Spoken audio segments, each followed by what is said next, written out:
hablar nada más que nada menos con Agustín Echevarne, que es economista, un economista especializado en desarrollo económico y comercialización estratégica y de mercado. Y es actualmente director ejecutivo de la Fundación Libertad y Progreso. Sabe mucho y yo lo considero una persona que es muy buena de escuchar porque no está contaminado ni por un lado de la grieta ni por otro. O sea, te va a decir realmente las cosas como uno siempre las quiere escuchar, objetivamente, sin buscar culpables, pero sí por ahí responsables de que se terminen ciertos relatos, de que por ahí se llenan la boca, de que tiene la culpa uno, tiene la culpa otro, y realmente no da nadie una solución. Esta gente por ahí nos puede decir hacia dónde nos vamos. Así que bueno, vamos a ver si tenemos... Ahí lo estamos llamando. Hola. Agustín. Sí. ¿Cómo te va? Un gusto. Gabriel Gijena desde acá de Mesa de Entrada, de Miramar. Muchísimas gracias por aceptar esta invitación. Un placer. Gracias, Agustín. Bueno, te presentábamos recién en Sociedad y por eso es el interés de Mesa de Entrada de tenerte en el aire. Una persona que te escuchamos en los medios, que a mi modo de ver es una persona muy objetiva, que lo veo que no está ni de un lado ni del otro de ciertos relatos que hoy lo único que hacen es dividirnos. Y nos gustaría escuchar hablar realmente a alguien. ¿Hacia dónde vamos, Agustín, con lo que está pasando hoy en Argentina en materia económica? Bueno, la verdad es que la Argentina está muy complicada desde hace tiempo, porque estamos entrampados en un conjunto de ideas equivocadas. Pero tal cual lo que decís, porque yo creo que están equivocados el gobierno actual, pero también estaba equivocado el gobierno anterior. Y por eso es que no logramos salir adelante, ¿no? Entonces es como que, si te fijas, el gobierno de Cambiemos, cuando llegó dijo que iba a bajar la inflación a cero, que iba a bajar la pobreza a cero. O sea, siempre las intenciones son lindísimas. El problema es que después no lo logran hacer. Pero no lo logran hacer porque tienen ideas cerradas. Entonces, cuando llegó Cambiemos, creían que gradualmente iban a poder cerrar el déficit fiscal, y lo que terminó pasando es que la deuda siguió creciendo y por lo tanto los intereses de la deuda también siguieron creciendo y terminamos en una crisis de deuda importante. Terminó después devaluándose la moneda, que es lo que pasa siempre, ¿verdad? Porque de alguna manera cuando no logran resolver el problema, se complican siempre en las mismas cosas. Lo ves en la deuda y lo ves en la inflación.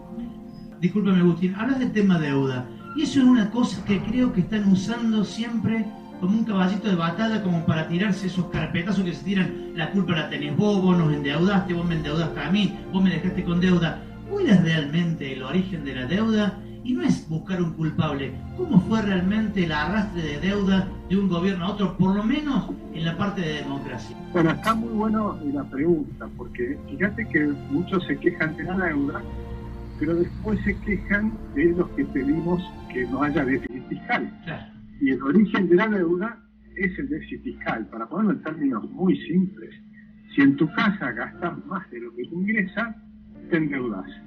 Bueno, en el país es lo mismo. Si el Estado gasta más de lo que recauda, se endeuda, o si querés, tiene la posibilidad de emitir moneda, en cuyo caso genera inflación.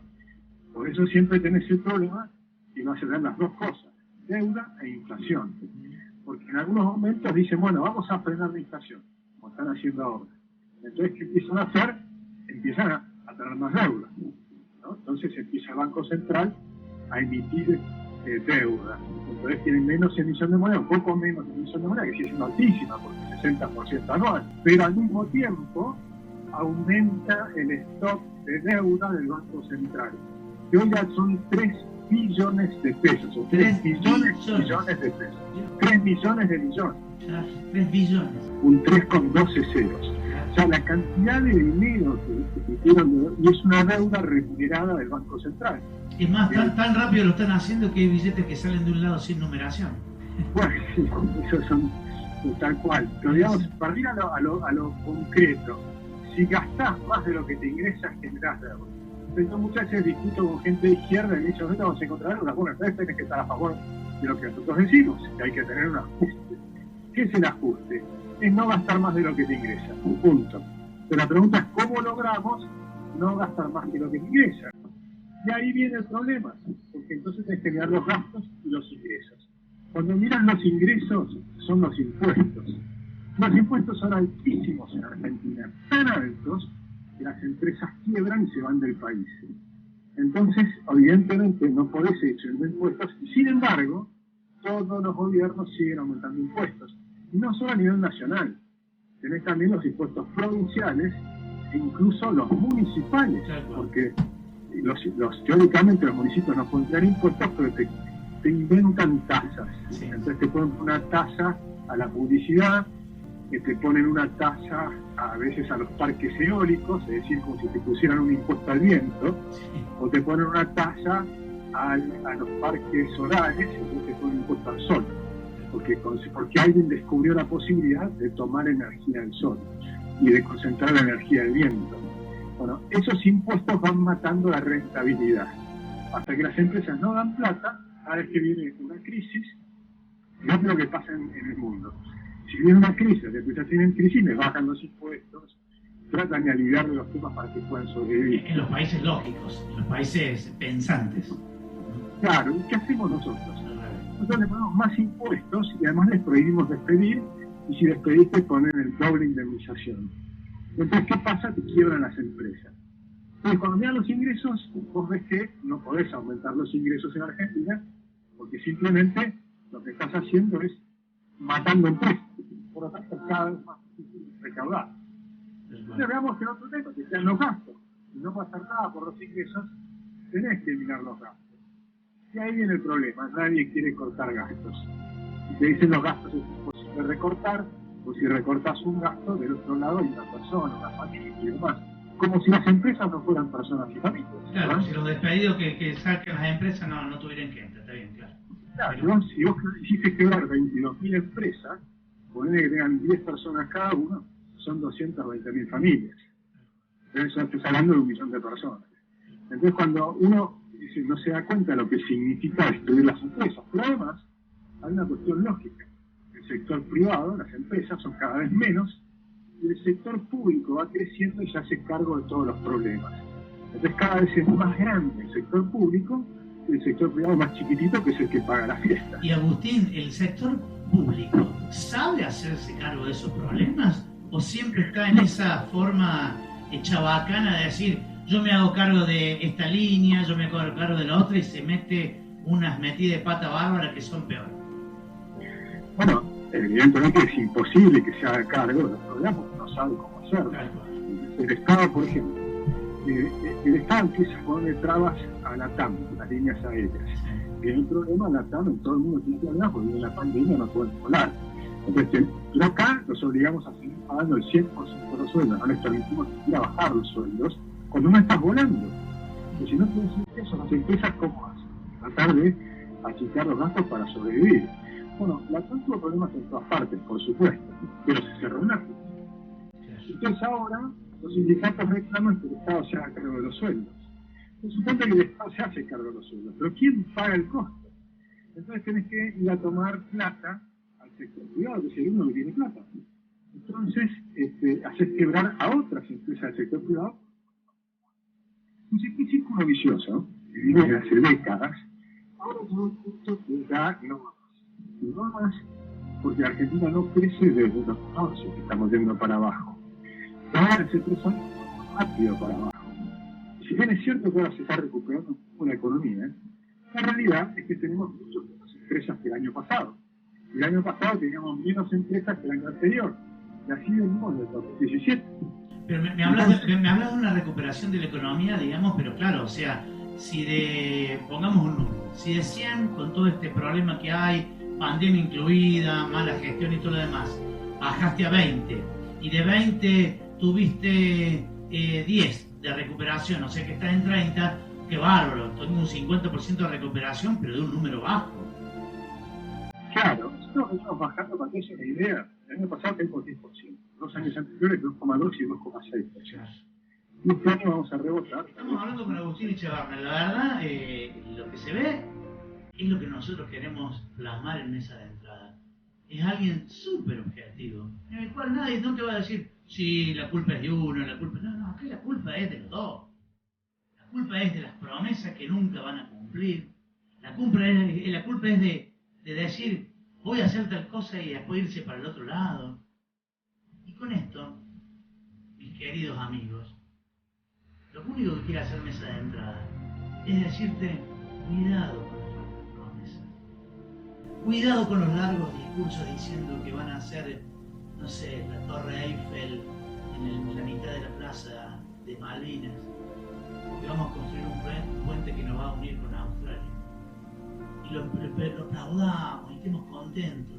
Y sabemos que eso no puede ser. Sí. Estamos en ese tema, ¿no? Que es muy complicado porque ya no tenemos una salida fácil. El último que tuvo la chance de tener una salida relativamente fácil fue Macri. Pero la dilapidó. ¿En qué le erró el gobierno de Macri, Agustín? Porque, digamos, está bien que, a ver, hablemos políticamente, quizás, como lo que nos está pasando en Argentina hace mucho, se votó al mes malo, se votó por voto castigo, porque yo creo que no hay mucha gente que debe haber creído que se podía lograr una pobreza cero y todo lo demás, pero se votó eso. ¿Y en qué le erró el gobierno de Macri a nivel económico, obviamente? Sí, yo creo que le erró en elegir a personas que tienen las ideas equivocadas. Por ejemplo, Alfonso Pratgay, que no es que es mala persona, yo creo que es una muy buena persona. Y creo que es un patriota también, ojo, yo no lo estoy criticando como persona, pero creo que se equivocan porque tienen un pensamiento estatista. Me siguen creyendo que el Estado es el que tiene que dirigir a la economía, que el Estado es el que tiene que orientar a la economía, y además son keynesianos. ¿Qué significa keynesianos? Que ellos creen que no podés hacer crecer la economía achicando el déficit fiscal. No lo creen, ellos creen que en la recesión tenés que tener déficit fiscal. Lo que no se dan cuenta, cuando vos tenés mucha deuda, entonces lo que terminás haciendo es una crisis de deuda, que termina siendo una caída mucho más grande del PIB, que fue lo que les pasó. Entonces, como no quisieron ajustar el gasto público, porque ellos no creen, y lo mismo les pasa a Guzmán. Guzmán había una entrevista que hizo hace poco que le preguntaban, ¿y por qué hay que bajar el gasto público? Dice Guzmán, ¿por qué hay que bajarlo? ¿No sabe que no se puede bajar el gasto público en recesión? Bueno, esa es la visión que tienen, y no se dan cuenta que cuando el país está quebrado, estás destruyendo al sector privado. Mientras que cuando vos achicás el gasto público, entonces se recupera la credibilidad en la Argentina, en el país, en las empresas y en el gobierno, y entonces se expande la economía.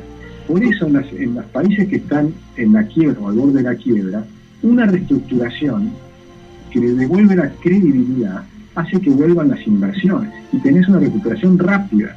Argentina tiene una recuperación muy rápida haciendo un ajuste fiscal, que es lo que no comprenden los keynesianos. Si estás en tu casa y viste una deuda muy grande, te endeudaste con la tarjeta de crédito y los bancos ya no te dan plata, estás en el horno, ¿no?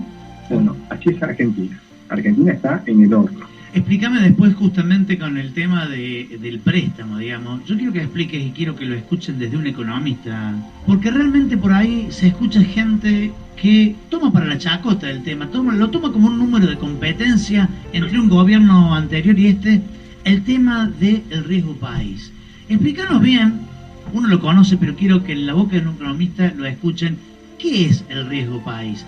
¿Qué le produce al país tener un riesgo país como el que tenemos hoy? El riesgo país es el diferencial de tasa de interés contra un país normal. Un país que tiene crédito viene de credere, del latín, ¿no? Que significa creer, que creen en vos, que si te prestan plata es porque las vas a devolver. Es decir, hoy en día un país que tiene crédito toma deuda a tasas bajísimas, 2-3% anual. Argentina tiene bonos que están rindiendo 20% anual. Por eso el riesgo país está cerca de 16 puntos, o sea, 1.600 puntos, ¿no? O sea, es 16% adicional. Ahora, cuando vos tenés una tasa de interés que estás pagando 19% anual o 20% anual en dólares, simplemente es impagable. Todos sabemos que vamos a volver al default. Ese es el punto. Por eso, de 1.600 puede pasar a 4.000, tranquilamente, el riesgo país, muy rápido. Porque significa, no pasa a 4.000 muy rápido, nada más que porque la reestructuración de la deuda del año pasado pateó los vencimientos y sin pagar ni siquiera intereses hasta el 2023. Entonces la gente sabe que el default va a existir, pero probablemente sea en el 2023. ¿Qué se hizo el año pasado? Exactamente, yo te voy a ir preguntando porque yo quiero que la gente escuche de voz de alguien que sabe y no de voz y voces únicamente que leen, porque muchas veces en los medios locales sobre todo nos hacemos cargo de que se lee mucha noticia, ¿no? En este programa no se leen noticias, se trata de generarlas, pero se leen noticias y a veces se repite como loro lo que está en un portal, en otro y en otro, y la verdad que cae y bueno, y viste que miente y algo quedará, pero ¿qué se pagó el año pasado? Que después salieron tanto con bombos y platillos y había que felicitarlo y había aplausos en los gabinetes. ¿Qué se hizo realmente el año pasado en materia de deuda? Bueno, se hizo por lo pronto un default, es decir, no se cumplió lo pactado. Lo pactado es alguien presta a la Argentina comprándole un bono. Y el bono es el documento que te dice que cómo le vas a devolver la plata. Tanta plata más sus intereses. Como Argentina no pudo devolver, dijo, miren, no les puedo pagar. Y se sentó a negociar. Y en la negociación llegaron a un acuerdo, lo que se festejó es que se llegó a un acuerdo donde los acreedores cedieron, no pidieron que devolvamos según lo que estaba escrito en el papel, dijeron, bueno, ok, hagamos un nuevo papel. Y ese nuevo documento que hicieron patea para adelante, los acreedores asumen que Argentina está muy mal y que no va a poder pagar en los próximos 2-3 años, entonces que empieces a pagar recién en el 2023. Entonces, y eso es lo que festejaron, que íbamos a tener 2 o 3 años libres. Pero ojo, ya nos comimos un año. Sí. Y no es que la situación está mejor. Desde el punto de vista económico y financiero, Argentina está igual de mal. Con lo cual nos vamos comiendo ese tiempo y el 2023 va a llegar y vamos a estar en default. Es decir, que este gobierno no solo no tiene un buen gobierno en estos 4 años que van a ser malos, sino que además ya está comprometido el próximo gobierno, que va a ser malo, porque va a empezar en default. O sea que, fíjate cómo venimos, como una no cadena, hacemos la reforma... Una cosa que es una cadena, digamos, de cosas mal hechas, y que lo único que vamos haciendo es pateándole al otro para que el otro le vaya como pueda. Porque nadie resuelve el problema. Entonces volvamos a qué hizo mal, cambiemos. En lugar de decir, primero, explicar la situación. Argentina estaba muy complicada. Segundo, si estamos complicados, vamos a ser austeros. ¿Sí? Entonces, si vamos a ser austeros, no vamos a aumentar los ministerios, secretarías, subsecretarías y demás, sino que vamos a reducir. Y Cambiemos las aumentó. Pasó de 15 ministerios a 23 ministerios. Y puso los supercoordinadores, los PP de Quintana, ¿te acordás? Sí. Con el triángulo con Marcos Peña. Entonces armaron un Estado arriba del Estado, para tratar de controlar al Estado. Y eso no funciona. Vos tenés que reestructurar el Estado, hacerlo mucho más chiquitito y por supuesto, eso implica que un montón de gente no es necesaria en el Estado. Empecemos por la parte de senadores y diputados, que estamos hablando de 72 senadores, 257 diputados y 3.631 asesores. Imagínate todo después, todo lo que sean funcionarios de direcciones, de secretarías. Es impresionante lo que está bancando Argentina. A ver, si funcionarían las cosas, decís, che, qué bueno, pero no funcionan. Exacto, ahora vamos a ver qué es lo que tendría que haber hecho. En vez de aumentar a 23 ministerios, bajar de 15 a 7 o a 8. Eliminar secretarías, subsecretarías. Por ejemplo, tenían 900 secretarías de coordinación. Si es una cosa más chiquitita, no necesitas tener coordinadores. Los ministros son los coordinadores. No necesitas tener una oficina de coordinación. Y el gabinete se tiene que reunir en un solo lugar y no es un gabinete ampliado de 1.000 personas. El gabinete ampliado tiene que ser de 30. Ampliado. O sea, todo el gabinete todo el gobierno de Irigoyen entraba en la Casa de Gobierno, en la Casa Rosada. Todo el gobierno entraba ahí. Entonces, acá hemos llegado a un gigantismo paquidérmico que no mejora lo que provee el Estado. De hecho, en los últimos 20 años la educación es peor, la justicia es peor, la seguridad no es muy buena, que digamos. La salud está puesto con lo que pasó el año pasado y lo que sigue pasando, que no estábamos bien. A pesar de ser secretaría, ministerio y toda la pelea mezquina que tienen ellos, nunca estuvo bien porque realmente se evidenció que nos falta mucho. Exacto, y tampoco es porque pagás bien, porque no es que el Estado paga muy bien a los maestros y a los policías ni nada que ver. Cuando Argentina hacer lo contrario de lo que está haciendo, tenés que tener un Estado mucho más pequeño y mejor pago.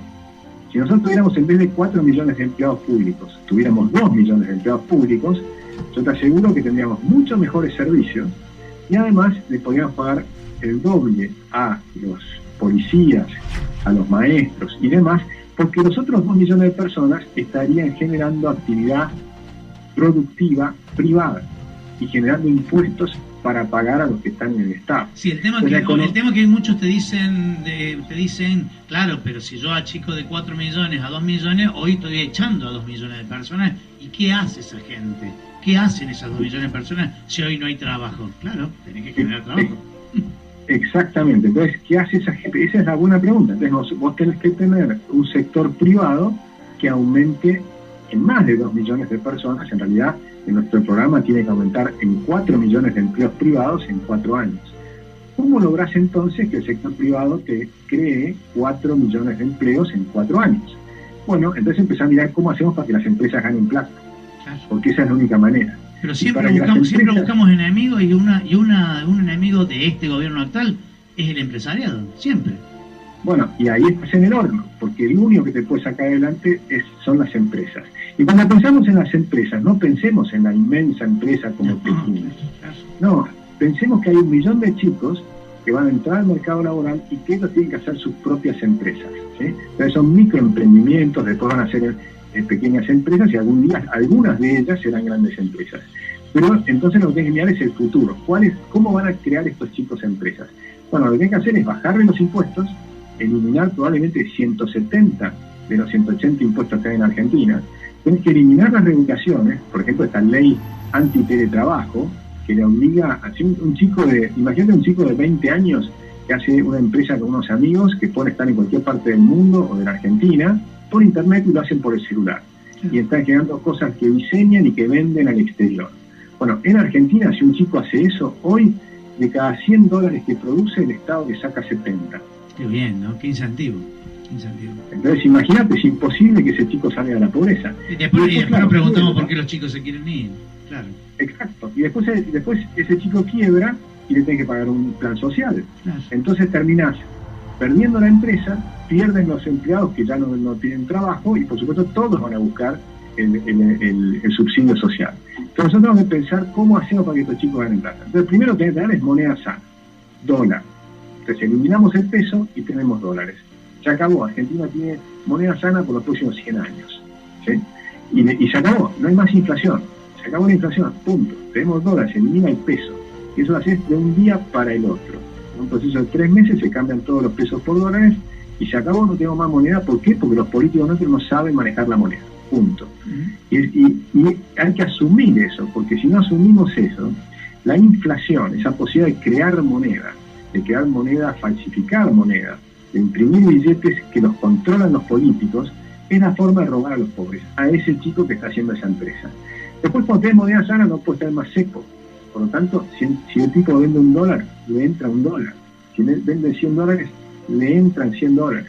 Paga los sueldos, vive, qué sé cuánto, y si le sobra algo, sobre eso que le sobra, ahí le vas a poder cobrar un impuesto, pero no antes. ¿Sí? Entonces, hay que empezar a entender que vos tenés que lograr que las empresas ganen plata, que contraten gente, que crezcan, que multipliquen la riqueza. Mucho después de eso, si te queda algo de ganancia, sobre esas ganancias les puedes cobrar, por ejemplo, un 20%, que es lo que cobran en los países desarrollados. Claro. Pero aún en Suecia, porque la gente dice en Suecia son altísimos los impuestos. Las empresas pagan 22% de impuestos a las ganancias. Pero además, no tienen otros impuestos, no tienen bienes personales y cantidad de otras cosas, o cuando distribuyen dividendos les vuelven a pagar impuestos. No tienen que trabajar 7 meses en el año para recién recaudar los otros. Tienen que, claro, es más normal, claro. Y entonces ese millón de chicos que se van a poner a hacer cosas que nosotros ni sabemos cuáles van a hacer, son los que van a sacar a Argentina adelante. No es el Estado el que va a sacar a Argentina adelante. Son los chicos que se pongan a trabajar y hagan empresas nuevas. Y tampoco son las grandes empresas viejas, y tampoco es cierto una filosofía que tienen los desarrollistas. Junto con Techín, con las grandes empresas, elijo cuáles son los sectores que van a sacar adelante a Argentina y tengo la fantasía de vaca muerta, nos va a sacar adelante, o nos va a sacar adelante el litio porque podemos hacer baterías. Esas son fantasías. La realidad es que los países que salen adelante son los que tienen millones de personas creativas que están generando empresas nuevas. Y tenés decenas de miles de empresas nuevas, pequeñas empresas, que alguna de ellas puede ser exitosa y se transforma en Mercado Libre. Pero Mercado Libre que hoy vale 95.000 millones de dólares, el dueño se fue de la Argentina. Porque fue maltratado. Por los impuestos. Eso. Por los impuestos. Por supuesto también por Moyano, porque bloqueaba la logística y qué sé yo, y es verdad que lo maltratamos, pero sobre todo por los impuestos. Entonces le pusimos el impuesto a la riqueza, sobre el impuesto a los bienes personales, pero encima de eso el impuesto a la riqueza, y Marcos Galperín decidió irse de Argentina. Entonces ¿qué lográs cuando les pones estos impuestos como el impuesto a la riqueza? Lo que lográs es que la gente se siente totalmente maltratada y se termina yendo. Y se nos han ido los unicornios, que son las empresas más modernas, que han crecido más, que se han multiplicado en muchos países, que era un orgullo para la Argentina y que creaban empleo y demás, y se van al exterior. Entonces invierten en Brasil, invierten en la India, yo conozco casos que invierten en muchos países, en otros países del mundo, y eso significa exportar empleo, cosas que podríamos haber manejado desde la Argentina, hoy se manejan desde Brasil. Entonces, eso es mayor inversión para Brasil. Por ejemplo, hacen la flota aérea de Mercado Libre, la hacen en Brasil, gastan 750 millones de dólares, que los perdemos en Argentina. Hemos hecho toda la logística desde acá y demás, y por ahí teníamos más empleo, más inversión, y mejor. Entonces, tengo que cambiar el chip y empezar a pensar en hacer crecer la torta. Y hacer crecer la torta es que las empresas ganen plata. Nombraste a un señor que la verdad que personalmente no soporto ni la forma de hablar, ni la forma de comportarse, ni la forma en que el sometimiento que tiene a gente desde hace años, que es un sindicalista que acabas de nombrar. Y ahí va mi pregunta: ¿qué parte de culpa tiene el sindicalismo argentino en la decadencia de la economía argentina? Bueno, tiene una gran culpa junto con los empresarios, ¿no? O sea, nosotros tenemos... los empresarios, está muy bien. Claro, nosotros tenemos los empresarios, que son los que ganan plata en los pasillos del poder, sea en los pasillos de la Casa Rosada, o sea en los pasillos de los gobernadores, o sea en los pasillos de los intendentes, ¿sí? Porque están en todos los niveles. Los que chupan y ofrecen, entre comillas, servicios al Estado, ¿no? Y entonces consiguen negocios y se hacen fortunas con los negocios que se hacen con el dinero de los contribuyentes, con el dinero de los que pagan impuestos. Y así se generó muchas empresas en Argentina, grandes, pequeñas, medianas, que viven chupando la plata del Estado. Entonces, ahora del otro lado están los sindicalistas que hacen lo mismo. Los sindicalistas hoy son empresarios también. Los sindicalistas manejan sus obras sociales con enorme corrupción en las obras sociales, en la salud de los trabajadores. Los socialistas se llenan los bolsillos robando. Eso hay que decirlo, hay que investigarlo, hay que meterlos presos. O sea, hay que meter presos muchos sindicalistas que están robando en las obras sociales. Y eso lo viene haciendo desde que se las regaló un gobierno militar, en la década del 60. ¿Sí? Y cada vez son peores, y son multimillonarios. Son empresarios, Moyano son multimillonarios, las familias son sindicalistas multimillonarios con obreros que ellos tanto dicen defender de pobres, digamos. Es el único lugar, casi uno de los pocos lugares que pasa eso, ¿no? Que llegan a las manifestaciones y todo lo demás en autos de categorías altísimas, mientras otros lo van subiendo colectivos de que hay que vacunarse contra el tétano, pero mientras que lo llevan a marcha, y lo siguen aceptando, Agustín. Entonces también eso nos pasa por qué. Hay que denunciarlo y hay que combatirlo. Por supuesto, es una batalla que hay que dar, porque el día que llegue un gobierno que quiera hacer estas transformaciones, Moyano va a estar enfrente. Sí. Y los piqueteros van a estar enfrente, porque también negocian con la pobreza, y son ricos con la pobreza, ¿no? Los grabó y qué sé yo. Sí. Viajan por todo el mundo, ¿viste? Después les encuentran una camioneta con millones de pesos. Entonces, sí, para pagar colectiveros, dije que sí. Para lo que fuera, pero permanentemente tienen plata negra por todos lados, encuentran bolsos por todas partes. Y gente que está sentado en la Casa Rosada, ¿no? O sea, por supuesto. Entonces ahí tenemos una corrupción total en el Estado. Entonces, la gente que cree que el Estado le va a resolver las cosas y al mismo tiempo cree que los políticos son corruptos, están teniendo una contradicción enorme, porque los que manejan el Estado son los políticos. Entonces, si vos entendés que los políticos están muy corrompidos, que los sindicalistas también son muy corruptos y demás, en realidad lo que tenés que darte cuenta es que hay que achicar eso y agrandar la torta privada. Es lo único que vamos a sacar adelante en Argentina, es agrandar la cantidad de empresas. Y la cantidad de empresas no hay que imaginarse que son los grandes empresarios, no, al contrario. Si vos achicás el Estado, los grandes empresarios van a tener menos plata para sacarse del Estado. Claro. En cambio... Porque casi siempre esos grandes empresarios están relacionados con negocios con el Estado. Si no, no pueden ser grandes empresarios. No tengas ninguna duda. Bueno, depende del caso del mercado libre, era distinto. Sí, que un gran empresario. Hay que ir distinguiendo, ¿no? Porque muchas veces cuando uno habla, tampoco es cosa de todos los sindicalistas. Los sindicalistas obvio. Sí, generalizar, yo no generalizo, lo que pasa es que en la balanza siempre de un lado está bastante más baja que otra en cuanto al tema de la parte de no corruptos, digamos. Y además, todo lo que toca por ahí a nivel empresa-estado, y está salpicado por algo. O no sé si es lo que nos ha pasado, que nos han demostrado toda esta gente, pero lo que ellos se han olvidado, digamos, de que hace bastantes años, el tema de la tecnología, las redes y todo lo demás, al llegar mucho más rápido, se evidencia mucho más rápido todo esto. Entonces, vos ves cosas desde acá de Miramar, yo veo lo que está pasando en Formosa y veo la corrupción y veo lo que pasa en el sur de la ruta no terminada, que antes eso no se veía también. Entonces ahí es uno donde va diciendo, che, pero acá no solamente corrupto es el político, corrupto es el empresario que acepta o que ofrece. Y eso, ¿cómo lo combatimos eso, Agustín? Bueno, ahí es donde viene, y si querés hablamos un poco de las soluciones, ¿no? Porque si no, siempre hablamos de los problemas y me gusta hablar de las soluciones. Me encanta, justamente cuando te presenté, una de las cosas que te dije es una persona que no solamente va a decir ufa, sino que va a decir, vamos a hacer esto, que eso es lo que me gusta. Sí, porque yo creo que los argentinos tenemos...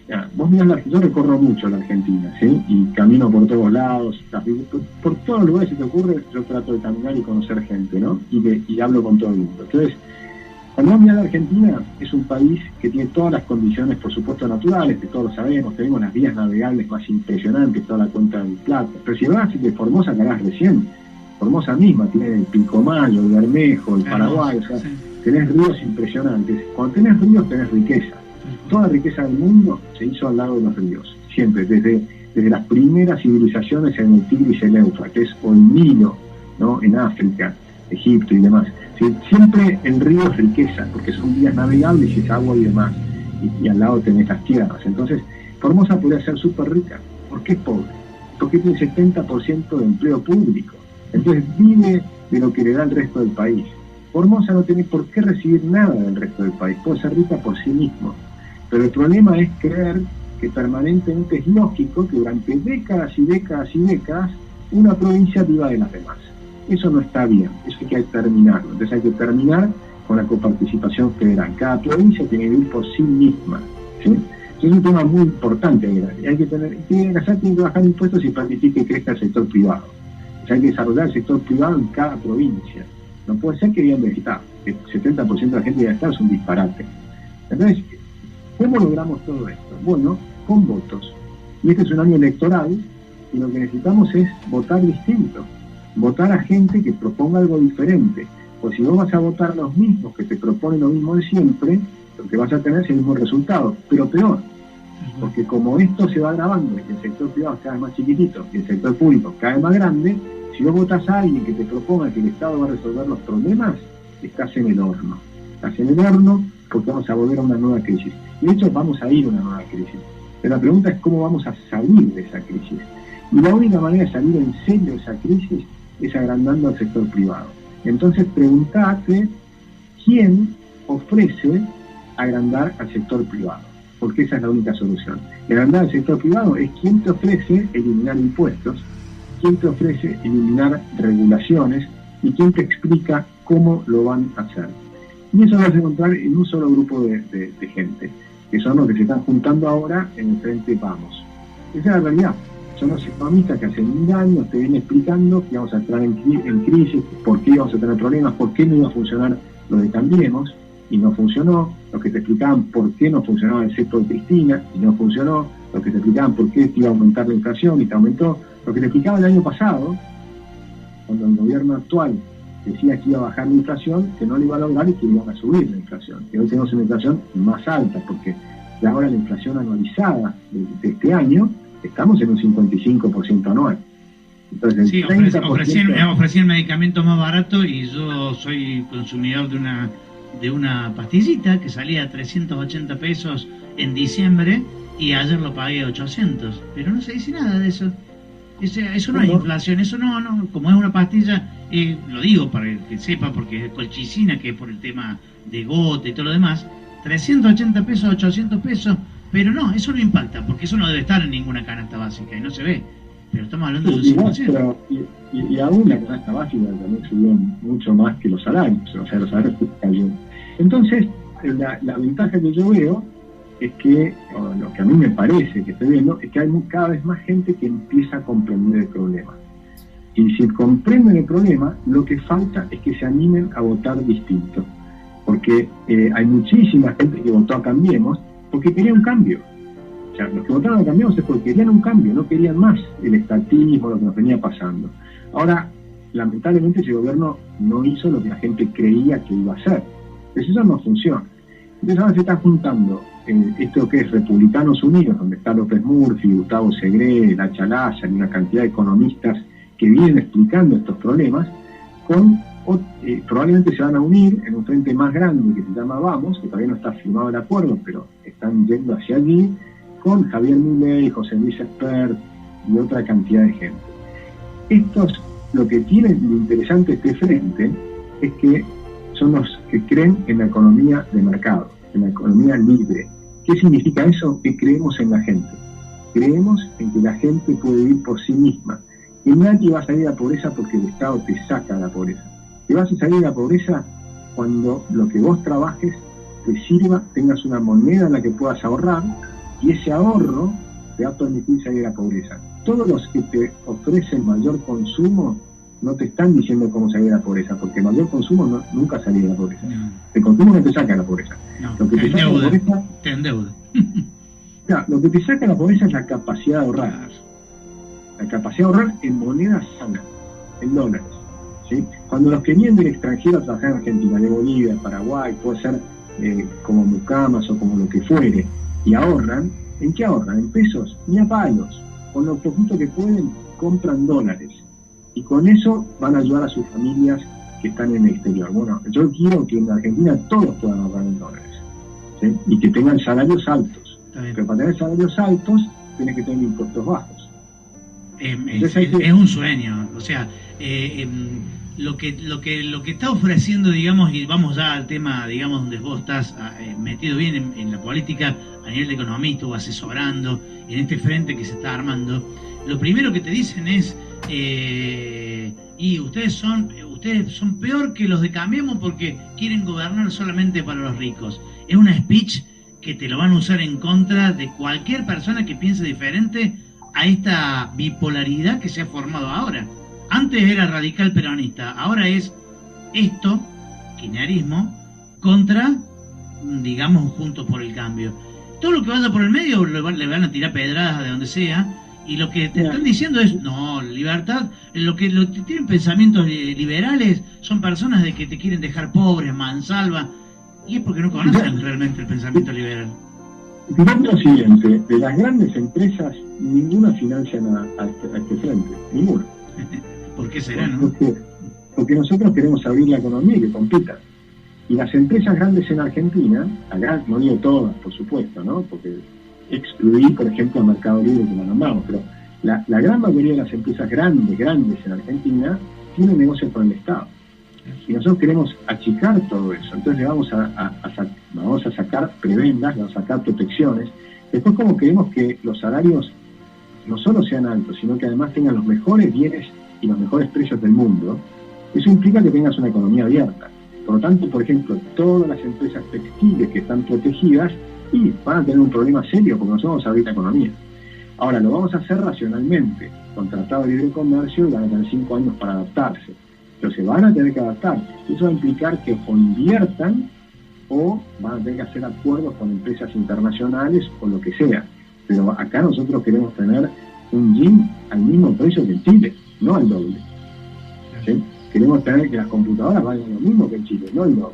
O los autos. Y están escuchando bien, ¿eh? No está diciendo, Agustín, queremos tener el mismo precio que en Europa. No, estamos diciendo Chile, estamos diciendo el país vecino, que es más, que por este gobierno chicaneado y todo lo demás, nos estamos comparando con alguien que está vacunando mejor, está haciendo bien las cosas mejor en cuanto a la parte de economía, se está recuperando la misma pandemia mundial que nosotros, pero mejor.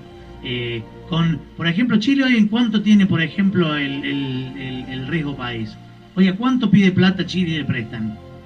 No, Chile tiene un país bajísimo. 2 puntos, creo. Sí, 2 puntos, ¿no? Claro. Y nosotros... consiguen plata 15, 20 años. Claro, entonces, por ahí, viste, qué sé yo. ¿Somos soberbios los argentinos? Bueno, los porteños seguro que sí somos soberbios. Porque en las provincias, cuando vas a las provincias, ya ven un porteño y ya de por sí tenés que explicar que pará, bueno, pero no somos no todos los porteños somos soberbios, ¿no? Pero y tampoco todos los argentinos son soberbios. Pero sí nos hemos hecho fama de soberbios en el exterior. Una vez le preguntaron a Borges qué opinaba de los franceses. Y dijo, no sé, no los conozco a todos. Porque después hay que ver cada persona en particular, ¿no? Pero es verdad que hay una sensación de que los porteños en general hay muchos que son bastante soberbios, ¿no? Eso es una realidad. También es cierto que venimos siendo muy golpeados hace décadas, entonces ya nos han bajado bastante los humos, lo cual por ahí es bueno, porque por ahí es algo que nos va a permitir salir más rápido adelante. Tal cual. ¿Cómo ves mil disculpas si ofendo a alguien, ¿no? ¿Cómo ves este paso de comedia con el tema de ganancias? De decirle, yo soy el bueno que voy a dejar que vos pagues ganancias, pero por el otro lado agrupo un montón de pymes y pongo pymes más chicas pagando exactamente como pagan grandes empresas, porque de algún lado tengo que sacar la plata, pero mientras tanto hago este paso de comedia como que soy el bueno de la película. ¿Cómo ves el tema del impuesto a la ganancia? Siempre vienen haciendo esas cosas. El problema es que van creando nuevos impuestos permanentemente. Entonces, vos tenés por ejemplo, que a las empresas no solo les cobran impuestos a las ganancias. A muchas empresas no llegan a tener ganancias, igual pagan un montón de impuestos. Porque tenés, por lo pronto, impuestos aberrantes como ingresos brutos. Y los ingresos brutos han ido creciendo, y para colmo, cuando hicieron el acuerdo ese, que fue una comedia también, que hizo Cambiemos, de bajar los impuestos a largo plazo durante 5 años, pero el primer año no subimos a los ingresos brutos, o sea, en 2 años, por supuesto, eliminaron el acuerdo. Entonces te siguen aumentando los impuestos. Y sobre los ingresos brutos te ponen todos los otros impuestos. Entonces, cuando hablamos de tema impositivo, no hay que hablar de un impuesto, hay que hablar de todos los impuestos. Porque si no, no vemos bien cuánto paga cada uno. De hecho, la gente no sabe cuánto paga de impuestos. Porque nosotros hicimos una calculadora impositiva para que la gente pueda tener una estimación de cuánto paga de todos sus impuestos, haciéndoles algunas preguntas, y recién ahí se dan cuenta que pagan entre 50% y 100%. Eso es lo que pagan impuestos. En el campo pagan 80% de impuestos, o sea, la producción del campo se la lleva el Estado, el 80% de la producción. Y sin embargo hay hambre en Argentina. Entonces, fíjate lo que está pasando. El campo es un muy buen ejemplo. Argentina produce alimentos que en calorías equivalen a alimentar a 400 millones de personas. Nosotros somos 45 millones. El Estado se queda con el 85% de la producción. Entonces, explícame por qué hay hambre en Argentina. Porque no va para donde tiene que ir. Bueno, porque hay una inmensa ineficiencia del sistema, donde tenés millones y millones de personas viviendo del Estado, o sea, que no corresponde, es decir, que no solo le das alimentos, sino que le dan todo. Entonces tenés un problema muy serio de productividad. Argentina tiene demasiada gente que no produce, por eso no podemos sobrevivir.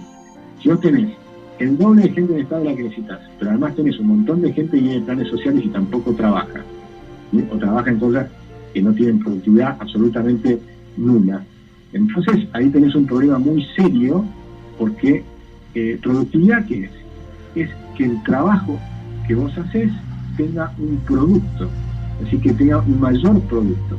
Si en cambio la gente trabaja pero no produce, por ejemplo, tenés un ejército de gente que sale a controlar precios, ¿qué produce? Nada.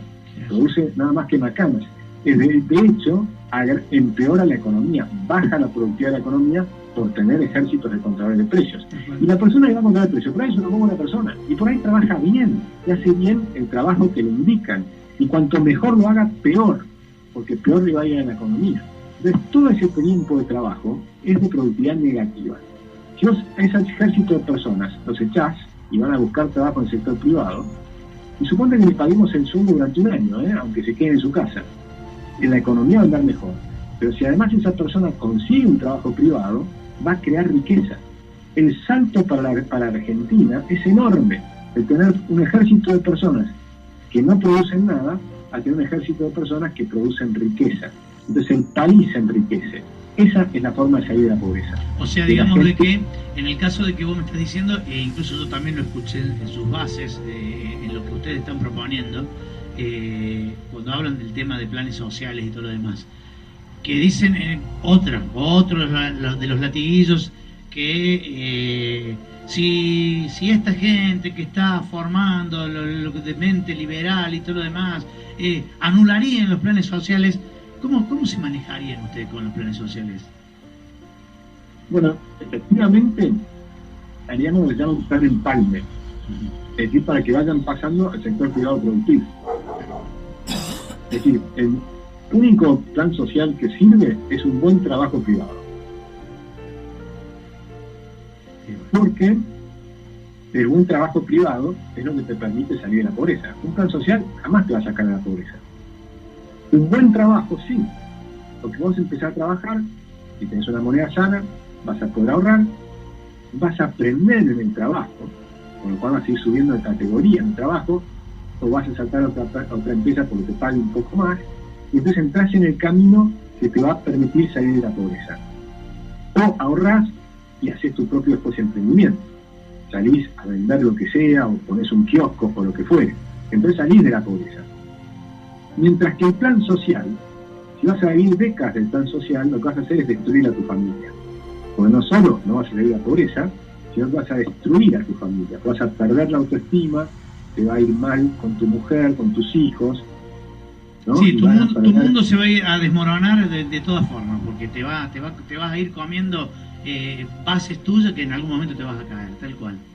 Exactamente. Los planes sociales no son una solución para salir de la pobreza, de ninguna manera. Al contrario, los planes sociales es lo que te van a hacer perdurar en la pobreza.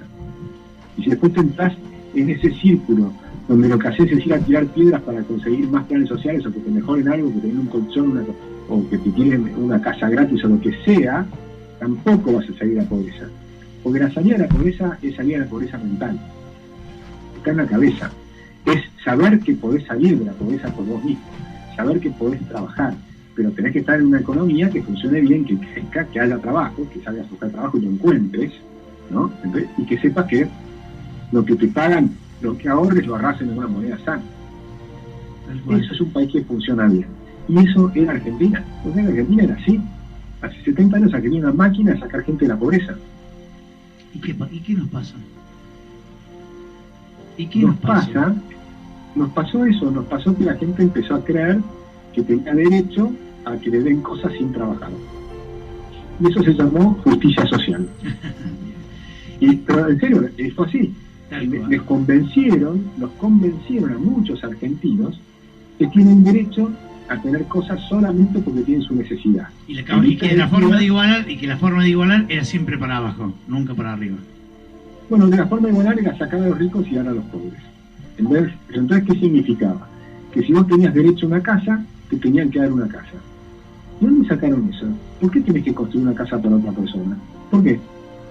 ¿Por qué creen que tienen derecho a una casa si no trabajaron para ella? Entonces ahí empezás a tener el problema. El derecho de los necesitados.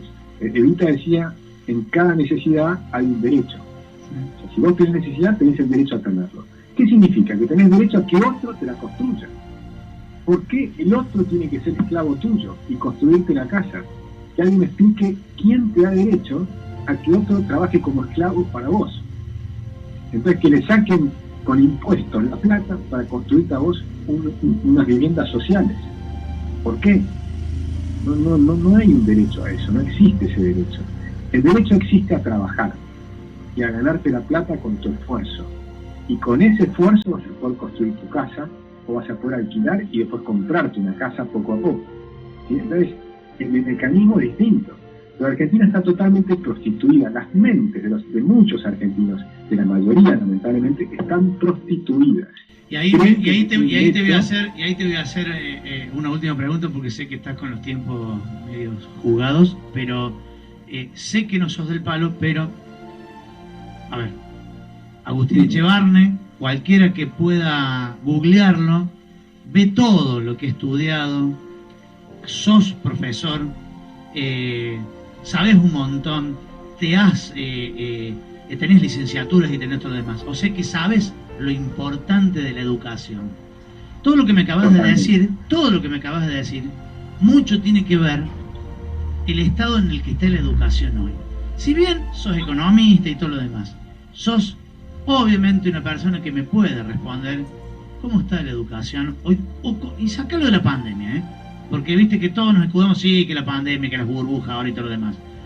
¿Cómo veníamos con la educación? Porque todo esto también, Agustín, el hecho de que nosotros creamos que tenemos derechos y no obligaciones, que nosotros estemos empezando a educarnos de que tenemos que recibir todo de arriba y de que, no, bueno, si no queremos nos ponemos a hacer la plancha, de que creamos solamente lo que escuchamos porque no sabemos leer. Eso es cuestión de educación. A tu modo de ver, ¿cómo está la educación en Argentina? Bueno, creo que hay un punto neurálgico, ¿no? La educación para mí es clave y fue lo que terminó destruyendo la Argentina. Pero hace mucho tiempo, empezó el problema en 1907, 1908. En la reforma de la educación empezó a cambiar, le sacaron la idea de que cada individuo era soberano, o sea que en la pedagogía, en toda la pedagogía de la educación se decía, cada persona es soberana de sí mismo, o sea, cada uno es dueño de sí mismo. Vos sos dueño de tu cuerpo, de tu mente, y por lo tanto de lo que producís, el fruto de tu trabajo. Entonces nadie tiene derecho a sacártelo. Pero como eliminaron eso, pusieron la soberanía nacional. Es como que la soberanía está en la nación, no en la persona. No en cada persona, sino en la nación. Entonces, si la nación como un todo es soberana, entonces la nación es superior al individuo. Y entonces tienen derecho a sacarte cosas para mejorar la nación. Y ahí empiezan a diluir los derechos individuales, a la vida, a la libertad y a la propiedad privada. Y eso fue lo que destruyó todo. Y finalmente se fue cada vez haciendo más populista y menos meritocrática. Entonces empezaron a decir que no hay que poner notas, porque si pones notas vas a hacer que algunos se sientan mal porque a otros les va mejor. Cuando en realidad vos ponías notas para que sepas que si te va mal, imites al que le va bien y te superes a vos mismo. Entonces la idea era siempre mirar lo bueno para superarse y cada vez estar mejor. Todos tenemos que mejorar imitando a los mejores. Si vos querés jugar bien al fútbol, mirá a Messi. No le quiebres las piernas a Messi. Mirá a Messi y tratá de imitarlo, ¿sí? Tratá de jugar bien al fútbol. Entonces, la idea es que la educación fue permanentemente ir hacia abajo. Y finalmente empezó el marxismo a carcomerlo. Y hoy tenemos una educación que, dado que le fue muy mal a mucha gente y demás, ahora lo que hacen es echarle la culpa al capitalismo de tus problemas. Entonces educan en lo que se llama la pedagogía del oprimido, que es un pedagogo marxista que se llama Freire, brasileño, pero que hoy todos los maestros en Argentina están, o la gran mayoría, yo creo que el 90% más de los maestros en Argentina están imbuidos de esta pedagogía, de enseñar a la gente a sentirse que ellos son, digamos que les va mal, culpa del sistema. Le va mal, culpa del sistema que ellos llaman capitalista. Entonces te generan bronca. Y Freire dice, yo quiero que la gente tenga bronca, como si tenga bronca es una emoción que te pone en movimiento, emoción, ¿no? Ponerte en movimiento, emotion, ponerte en movimiento. Y esa emoción que te pone en movimiento, ¿para qué? Para la lucha de clases. Entonces pueden salir, romper veredas y tirar piedras a los policías o al que sea, porque están buscando un derecho que es que les den más comida, que les den más vivienda, que les den. ¿Sí? Cuando en realidad lo que debería estar pidiendo es trabajar. Dame trabajo y para eso te doy empresas y las empresas ganan plata. Las empresas no ganan plata, no me pueden dar trabajo. Eso hay que cambiar completamente. En cambio, ¿cómo era antes la educación? La educación era viene de educare, del latín, que significa acompañar a una persona en el proceso de salir de un estado de ignorancia, de ser bruto, de estar con debilidades en el cuerpo, lo que fue, a un estado mejor. Entonces el maestro es el que acompaña a los chicos a superarse, acompaña a los chicos a ser eficientes, a ser efectivos, a poder ganarse la vida, a poder salir y comerse la cancha. Entonces, la educación es todo lo contrario de ahora. Ahora te tira para abajo, cuando la educación te tiene que tirar para arriba. Te tiene que desarrollar tus habilidades intelectuales, físicas, emocionales. Te tiene que dar autoestima. No te puede estar diciendo, vos sos un pobrecito, sos un descamisado. No, vos sos igual que yo. Y tirá para arriba y podés llegar a cualquier lado. Hoy con un celular en la mano y tu cabeza, podés ganar plata exportando tus servicios al mundo. No necesitas nada más, un celular y tu cabeza. Y podés aprender inglés solo. Hoy con el celular podés poner Duolingo y aprendés inglés. Y después aprendés programación. Y después con tus habilidades y tu capacidad de diseño podés hacer videos, lo que sea, y venderlos incluso en cualquier parte del mundo. Porque hoy no hay más distancia. La distancia se ha eliminado con el celular. Se ha eliminado con las computadoras e internet. Entonces hay que entender que la educación tiene que ser algo completamente distinto a lo que hay ahora. Cualquier chico de 5 años que no haya sido desnutrido, que ahí sí hay un tema donde el Estado tiene que eliminar la desnutrición de 0 a 2 años, no puede haber desnutrición infantil en Argentina, y eso es fácil de hacerlo, han hecho los chilenos de nuevo. Chile eliminó la desnutrición infantil. ¿Cómo es posible que Argentina, produciendo alimentos para 400 millones de habitantes, no puedas eliminar la desnutrición infantil? Eso es solamente por corrupción de las mentes de los políticos y de también los sindicalistas y los que están manejando la educación y demás. O sea, Argentina no puede tener desnutrición infantil. Si no tenés desnutrición infantil, los chicos a los 3, 4, 5 años hoy pueden aprender cualquier cosa. Y de hecho, hoy en día hasta lo puedes hacer solo con un celular, con internet. Hay un montón de programas que te ayudan a educarte a vos mismo. Por supuesto, necesitas el maestro que te guíe o la abuela que te guíe y que te incentive, que te dé autoestima y que te haga para que vos quieras progresar, que puedas aprender inglés. ¿Y por qué inglés y no otro idioma? Porque el inglés es el idioma universal. O sea, si un indio en la India y un chino se encuentran, ¿en qué van a hablar? En inglés. Lógico. Entonces hay que aunque haya algunos sindicalistas brutos que digan que hay que sacar, sindicalistas y algunos funcionarios que digan que hay que sacar el inglés de los colegios porque es el idioma colonizante. El 100% de los argentinos tenemos que hablar inglés. Después, además, podemos aprender una tercera lengua. Por supuesto, el español es la primera, el inglés es la segunda, que la tenemos que hablar igual que un americano, que ese sería el ideal, como lo hacen los finlandeses. Cuando nosotros miramos a Finlandia, a Suecia, a esos países, bueno, todos en Finlandia cualquier persona habla inglés. 100% de los de Finlandia o de Suecia hablan inglés. Entonces, el idioma de la producción, de la industria, pero también, por supuesto, el idioma de intercambio de cultura, lo que fuera, es el inglés. Entonces, inglés tenemos que saber todos. Y además te desarrolla conexiones neuronales y te hace más inteligente. De las personas que saben hablar inglés han desarrollado un nivel de inteligencia superior al que no sabe hablar inglés. Eso es una realidad, eso es fáctico. Entonces tengo que poner que todos nuestros chicos, aunque estén en una vida ligera donde sea, tienen que aprender inglés. Les va a facilitar después para tener puestos de trabajo en el turismo, para poder viajar al exterior, para lo que sea, para producir software, para producir un video, para lo que sea, para el diseño, para todo en su vida les va a ser útil. Entonces, y además, como mínimo vas a ser más inteligente. Entonces aprende inglés. Los chicos que me están escuchando ahora, aprendan inglés. Y aprendan a hablar bien en inglés. Y no se rían del que tiene buena pronunciación. Porque eso es otro tema horrible que tenemos en Argentina. Que si uno pronuncia bien en inglés, se le ríen. Eso es una tontería, es un nivel de ser bruto. Eso es ser bruto. Una cosa es ser ignorante y otra cosa es ser bruto. Ser bruto es peor que ignorante. El ser bruto es reírse del que sabe. Entonces, el que habla bien inglés, hay que imitarlo. Tenemos que tener inglés y hablar con buena pronunciación. Eso va a facilitar la vida de todos, la vida laboral, y además te permite leer 10 veces más cosas, porque hay 10 veces más escrito en inglés que en español. Última pregunta por la verdad, exquisito a charlar con vos, Agustín. La verdad que una persona además que se sabe que con sus estudios y todo demás ha llegado a ser lo que es.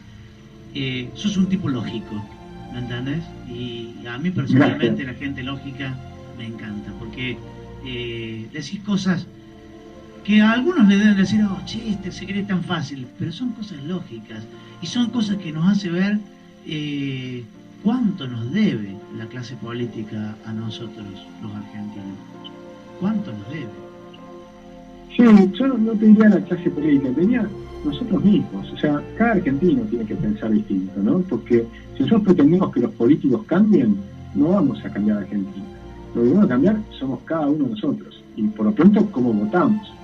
Porque los responsables de la clase política, en última instancia, somos nosotros. Si nosotros nos creemos el discurso que están diciendo, ¿no? Si, por ejemplo, yo les hablo ahora por un minuto a los kirchneristas. O sea, los kirchneristas que han votado al kirchnerismo saben perfectamente, todos lo hemos visto, cómo robaron. Entonces, ¿cómo es posible que voten a gente que roba? ¿Cómo es posible? ¿Cómo no les da vergüenza? Pero lo hemos visto los bolsos de López, porque se lo han mostrado en la televisión, los han visto, hemos visto la caja con millones de dólares de Florencia Kirchner. Es decir, hemos visto con nuestros propios ojos la corrupción de ese gobierno. ¿Por qué lo votaron de nuevo? ¿Por qué? Entonces no es un tema de es culpa de los políticos, no. Pensemos cada uno de nosotros qué es lo que estuvimos haciendo, cómo votamos, a quién elegimos, en los pueblos, los intendentes, porque es donde está más cerca. ¿Acaso no saben que los intendentes roban? ¿Acaso no ven que se mantienen durante años, como este señor Martín Soria, que ahora es ministro de Justicia? Resulta, la verdad que el ministro de Justicia, pero el hombre ese fue 8 años intendente. ¿Y de quién heredó la intendencia? De su padre. ¿Y a quién le dejó la intendencia? A su hermana. Entonces, ¿no se dan cuenta los señores que están en General Roca? ¿No? ¿Cómo puede ser que sigan votando a esa familia? Te cuento, Agustín, digamos, General Alvarado hace 17 años, va para 20, dominado por el mismo partido político. Bueno, ¿y acaso no saben que eso es un problema? Y cuando una misma familia, y ojo, cambiemos de signo político, les hablemos a los de Cambiemos que votaron a Pose, los señores de San Isidro. ¿No saben acaso que ese señor está hace 21 años y que la familia Pose está de hace 58 años dominando San Isidro? ¿No lo saben acaso? ¿No saben que para dominar un municipio que lo han transformado en un feudo significa que lo controlan con corrupción? Que es imposible dominar un feudo durante 58 años y permanecer siempre sin corrupción. ¿Acaso no saben que los comerciantes en San Isidro pagan cuotas extras como protección o lo que fuere, que tienen permanentemente problemas en los aumentos de impuestos? Es decir, en cualquier lugar lo saben. Entonces, no es solo el político, son los que los eligen. A toda persona que llegue al programa le hago una pregunta y creo que es oportuna hacerlo. ¿Estamos en un año de bisagra? Eso no lo sé. Yo creo que estamos en un año que es una oportunidad. Para mí la oportunidad, y si querés cerramos con esto, la gran oportunidad es que ahora hay una tercera fuerza que te está diciendo, nosotros cuando lleguemos al Estado no vamos a resolver tus problemas. Lo que vamos a hacer es sacarte la bota de encima y resolverlos vos por vos mismo. Es distinto a lo que te han dicho todos, ¿sí? Es distinto. Lo que están diciendo, te voy a dar. No, te voy a quitar impuestos, te voy a quitar regulación. O sea, te voy a quitar el peso del Estado. Pero después resolvete vos los problemas. Y eso sí, te voy a mejorar la educación, porque tenemos un sistema que vamos a devolverle a los padres, pero nuevamente te vamos a devolver una responsabilidad. Los padres van a tener que elegir la educación de sus hijos. Nosotros vamos a poner una tarjeta, como si fuera la SUBE, o una tarjeta que la llamamos Educard, o sea, una tarjeta que sirva para pagar la educación, sea en una institución pública o privada. Y los padres van a tener que elegir la mejor educación para sus hijos, y van a ser responsables de la educación de sus hijos. Ya no los sindicatos, sino los padres. ¿Sí? Y los maestros los van a tener que elegir los padres, no los sindicatos. Si los padres, con la comisión de padres en los colegios, y con el director de escuela van a decidir este maestro funciona o no funciona, y lo van a poder echar. Porque esto que no puede aceptar un maestro, sino que lo permite el sindicato, es un disparate. Acá lo importante es la educación de los hijos, no los trabajadores educativos. A mí hay que cambiar ese nombre, hay que volver a llamarlos maestros. Los maestros... Docentes de educación. Maestros de educación. Maestro, el maestro es una palabra lindísima. Sí. Maestro significa que sos más que los demás. Ministro es que sos menos de los demás. Maestro es que sos más que los demás. ¿Por qué? Porque vos sos el responsable de la educación.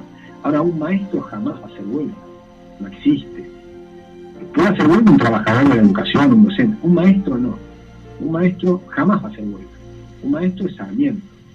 Sarmiento no solo no hacía huelga, sino que veía cómo hacía para conseguir comprar libros para sus hijos, para sus alumnos. El maestro está pensando en sus alumnos, no en sí mismo. Porque tiene una tarea que es mucho más grande que sí mismo. Por supuesto, esos maestros le vamos a pagar el doble. Vamos a tener mucho menos gente en la educación. Obviamente nos tiraste algunos tips de que la verdad muchos pueden verlo como algún sueño, pero ¿quién nos quita esa posibilidad de soñar? O también eso nos han robado. A vos te digo, a vos que estás escuchando del otro lado, lo que menos tenés que dejar de hacer robar es el soñar a ser mejores personas y a estar mejor. Y por ahí, escuchando otra opción, que no sea ni de un lado ni del otro, que nos han acostumbrado en esa famosa grieta que ya te dije, ellos están en la grieta, nosotros estamos en el medio y nos tiran piedra de los dos lados y caen siempre para el lado nuestro. Quizás hay que empezar a escuchar otras opciones y darle oportunidad de decir, listo, a ver, pero bueno, es solamente una cuestión de educación y de decir, queremos algo mejor.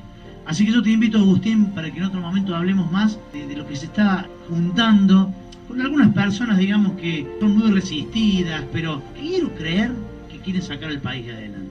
Encantado, cuando quieras lo hacemos. Sí, les mando un gran abrazo a todos tus oyentes y a ti, y bueno, nos encontramos cuando vengas, nos charlamos. Agustín, muchísimas gracias por estar en Mesa de Entrada acá en Miramar. Muchísimas gracias, Agustín. Muchas gracias, un gran abrazo. Gracias, un abrazo.